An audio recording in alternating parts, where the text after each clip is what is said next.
हाँ जी, सलाम, नमस्कार, आदाब, सत श्री अकाल। तो कैसे हैं आप सब? मैं उम्मीद करता हूँ आप लोग बहुत बढ़िया होंगे और बिग बॉस भी देख रहे होंगे और ज़िंदगी में थोड़े-थोड़े तूफ़ान आ रखे होंगे, थोड़े-थोड़े खुश होंगे, क्योंकि बिग बॉस देखने वाले ज़िंदगी में कभी सुखी नहीं रहते। उनकी ज़िंदगी में थोड़ा-थोड़ा स्ट्रेस, एंग्ज़ायटी या टेंशन रहती ही रहती है।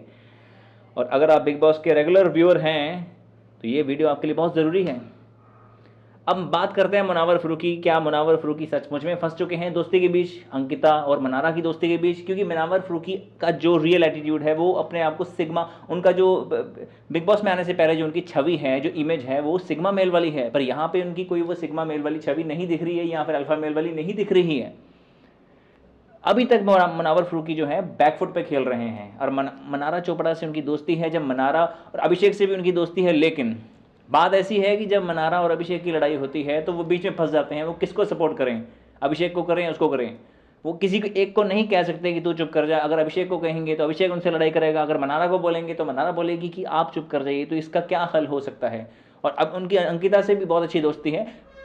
मुनावर फ़ारूकी की अब तक ये खास बात है कि उनकी सबसे बॉन्डिंग अच्छी है, वो बना के रखते हैं, या फिर वो बैकफुट पे खेल रहे हैं, फ्रंट खुल के बात नहीं करते किसी के बारे में, किसी के अगेंस्ट नहीं बोलते। हालांकि पीठ पीछे से वो सबके साथ मतलब सबकी बातें भी करते हैं, सबको समझाते भी हैं। कोई भी दिक्कत होती है तो सबको समझाने पहुंच जाते हैं, ज्ञान भी बहुत पेलते हैं। पर असल बात मुद्दा ये है कि अगर कोई गलती करेगा, मुनावर फ़ारूकी उनको समझा देंगे, कोई दिक्कत नहीं है। लेकिन अगर ज़िंदगी में कभी मुनावर फ़ारूकी गलती करेगा तो उसको कौन समझाएगा? तो क्या वो भगवान तो नहीं है ना? तो यहाँ पे सबसे बड़ी दिक्कत आती है कि वो खुलकर इस बार खेल नहीं रहे हैं। वो अभिषेक के सामने बहुत कम, अब थोड़ा बोलना स्टार्ट किया है। अभी तक तो हमें लग रहा था वो डरते हैं, अभिषेक के सामने बोल नहीं पाते खुल के, लेकिन अब थोड़ा बहुत बोलने लगे हैं। लेकिन बोलने के साथ घर में बहुत हंगामा हो चुका है, क्योंकि जब स्टैंड लेने की बारी आती है, स्टैंड लेने की, वो किसी के लिए, वैसे तो मुनावर फ़ारूकी किसी और के लिए फाइट नहीं करते हैं, वो अपने खुद के लिए फाइट करते हैं, किसी की लड़ाई में नहीं आते हैं। समझाते ज़रूर हैं, लेकिन उस वक्त उस सिचुएशन पे वो नहीं आते हैं।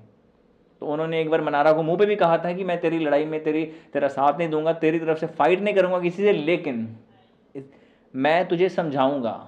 तो इसका क्या मतलब हो सकता है? कि आप मुनावर फ़ारूकी डर्टी गेम खेल रहे हैं या अच्छी गेम खेल रहे हैं? अभी तक इसका खुलासा नहीं हुआ है, क्योंकि बिग बॉस अभी मतलब ऑलमोस्ट 5 हफ्ते हो गए हैं शुरू हुए को। तो इसकी बहुत सारी जो हमारी गेम्स हैं, जो हमारी इंटरेक्शंस हैं, जो हमारे जो इनके जो बॉन्डिंग्स हैं आपस में, वो बदल चुकी हैं। वो पहले हफ्ते में जो बॉन्डिंग थी किसी की एक दूसरे के साथ, वो अभी नहीं है। तो अक्सर वो मतलब अभिषेक के साथ पाए जाते हैं मज़े करते हुए, कभी कभी वो समर्थ और ईशा के साथ भी पाए जाते हैं। वो सबके मतलब अभी तक ऐसा लगता है कि मुनावर फ़ारूकी ना किसी की दोस्त हैं, ना किसी के दुश्मन है, वो न्यूट्रल हैं। Accord this is my perception, I might be wrong, but this is what I have seen through out the weeks. तो क्या हो सकता है? मुनावर फ़ारूकी अपने ही जाल में फंस चुके हैं, क्योंकि मुनावर फ़ारूकी को मुझे लगता है, अकॉर्डिंग टू माय ओपिनियन, उनको किसी से फाइट करने की, लड़ाई झगड़ा करने की कोई ज़रूरत नहीं है। क्योंकि जो मुनावर फ़ारूकी के फ़ैन है वो कट्टर फ़ैन है। बाहर की जो उनकी जनता है, बिग बॉस से आने से पहले लॉकअप में जो उनकी जर्नी थी, या फिर उनको जो यूट्यूब पे लोग जानते हैं, जो कॉमेडी वगैरह करते हैं, सोशल मीडिया पे उनकी बहुत अच्छी फ़ैन फॉलोइंग है। और फ़ैन फॉलोइंग भी छोटी मोटी नहीं है, ऐसी फ़ैन फॉलोइंग है कि मुनावर भाई वाली है। मतलब मुनावर फ़ारूकी के लिए वो जान देने के लिए भी तैयार हैं उनके फैंस। हालांकि वो बाहर भी कुछ विवादों से घिरे पड़े थे, कंट्रोवर्सी से घिरे पड़े थे, इसके बावजूद उन्होंने अपनी इमेज अच्छी कर ली है। बाद में कुछ उनके छोटे मोटी कंट्रोवर्सी हुई थी रिलीजन्स को लेके, उन्होंने कॉमेडी किया था, हिंदू मुस्लिम का चक्कर था कुछ। तो अभी मैं फिलहाल उसके बारे में बात नहीं करना चाहता, मैं बिग बॉस के बारे में बात कर रहा हूँ। लेकिन बिग बॉस की बात करें, बिग बॉस की जर्नी की बात करें, वो अभी तक मुझे लग रहा है कि बैकफुट पर ही खेल रहे हैं, खुलकर अपना मुद्दा, अपनी बात नहीं रखते हैं। मतलब जब स्टैंड लेने की बारी आती है, अंकिता उनको अपना बेस्ट फ्रेंड मानती है, तो मैंने आज तक नहीं देखा कि अंकिता के लिए उन्होंने कभी स्टैंड लिया हो।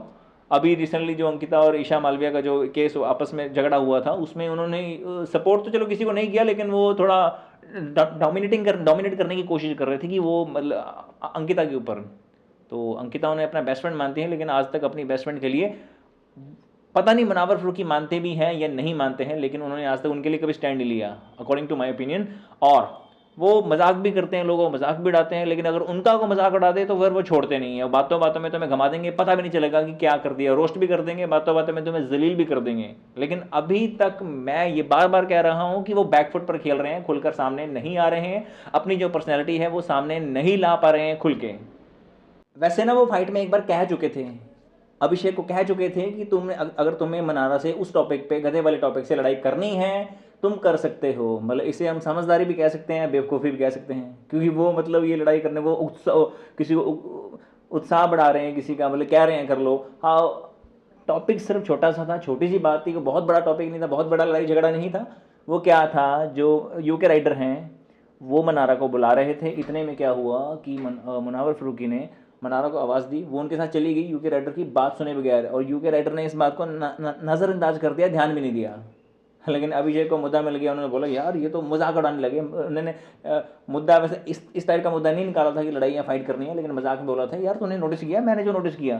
तो इतनी छोटी सी बात को बतंगड़ बन गया, उन्होंने उसको गधा बोल दिया, डोंकी बोल दिया, ऐस बोल दिया, पता नहीं क्या क्या बोल दिया। इस वजह से अभिषेक भड़क गए। अभिषेक क्या है कि अभिषेक सच के साथ खड़े होते हैं, कभी अपना स्टैंड रखने से घबराते नहीं है, किसी के सामने उनकी फटती नहीं है, चाहे 10 बंदे हो। सही गलत के मतलब बंदा दिल का साफ है, लेकिन जबान का थोड़ा कड़वा है, थोड़ा गुस्से वाला है। अभिषेक में गुस्सा बहुत है, बहुत ही एंग्शियस रहते हैं। स्टार्टिंग में हमने उनको थोड़ा गलत समझने की कोशिश करी थी, मैंने भी गलत समझा उनको स्टार्टिंग के कुछ वीक्स में, लेकिन वो बहुत अच्छे इंसान हैं।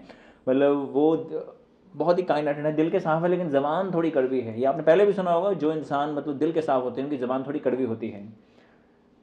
तो क्या देखते हैं आगे आगे क्या होता है बिग बॉस के आने वाले हफ्तों में। मास्टरमाइंड विकी और जो यूके राइडर के ऊपर जो अपनी जो पूरे सीजन का नॉमिनेशन लगा था वो हटा दिया गया है। वो एक बिग बॉस ही उनके साथ गेम खेल गए, तो वो अब वो जो वाला नॉमिनेशन वाला है पूरे सीजन के लिए नेल बट नॉमिनेटेड है। देखते हैं आने वाले हफ्तों में बिग बॉस में क्या क्या मसाला मिलता है हमें।